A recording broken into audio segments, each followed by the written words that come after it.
પારડી તાલુકાના આસમા ગામે રાજ્યના મંત્રી ગોવિંદ પટેલના હસ્તે હાર્વેસ્ટિંગ સ્ટ્રક્ચર અને ચેકડેમનું લોકાર્પણ કરાયું હતું। પારડી તાલુકાના ખાતમુહૂર્ત અને લોકાર્પણ વિધિ કાર્યક્રમ આજરોજ આસમા ગામે રાજ્યના ઉર્જા અને પેટ્રોકેમિકલ સાયન્સ અને ટેકનોલોજીના મંત્રી ગોવિંદભાઈ પટેલના હસ્તે નર્મદા જળ સંપત્તિ પાણી પુરવઠા અને કલ્પચર વિભાગ દ્વારા વાપી તાલુકાના નાની તંબાડી ગામે જળ સંચયના ચેકડેમ આસમા વોટર હાર્વેસ્ટિંગ યોજનાનું બાંધકામ લોકાર્પણ મળી કુલ 5 તકતીનું લોકાર્પણ વિધિ આસમા ગામની પ્રાથમિક સ્કૂલના પટાંગણમાં કાર્યક્રમ યોજાયો હતો।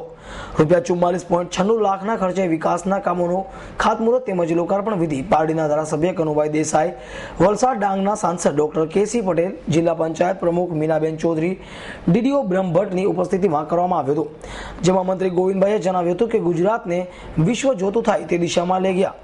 ઉદ્યોગોના કારણે પર્યાવરણને નુકસાન 50%। હાલ મહિલાઓએ અનામત બેઠક ફાળવી આવનારા દિવસોમાં વિદ્યાર્થીઓ માટે ટીવી ચેનલ દ્વારા શિક્ષણ અપાશે અને 24 કલાક વીજળી જે 18,000 ગામડાઓમાં 3 ફેઝ વીજળી રહેશે અને કચ્છમાં હજારોની સંખ્યામાં વીજળી 1,000 ચેકડેમ બનાવવામાં આવી રહ્યા છે। જ્યારે પ્રથમ કાર્યક્રમનું સંચાલન જગદીશભાઈ પટેલે કર્યું હતું અને આભાર વિધિ આસમા ગામના સરપંચ સુભાષભાઈ પટેલે કરી હતી। જ્યારે મહેમાનોનું વિવિધ કઠોળ ચાવડીમાં આપીને કરેલું સન્માનની સામગ્રી ગરીબ વિદ્યાર્થીઓને મંત્રી ગોવિંદભાઈ હસ્તે પરત આપવામાં આવી હતી। અમૃત પટેલ, એસના ન્યૂઝ, પારડી।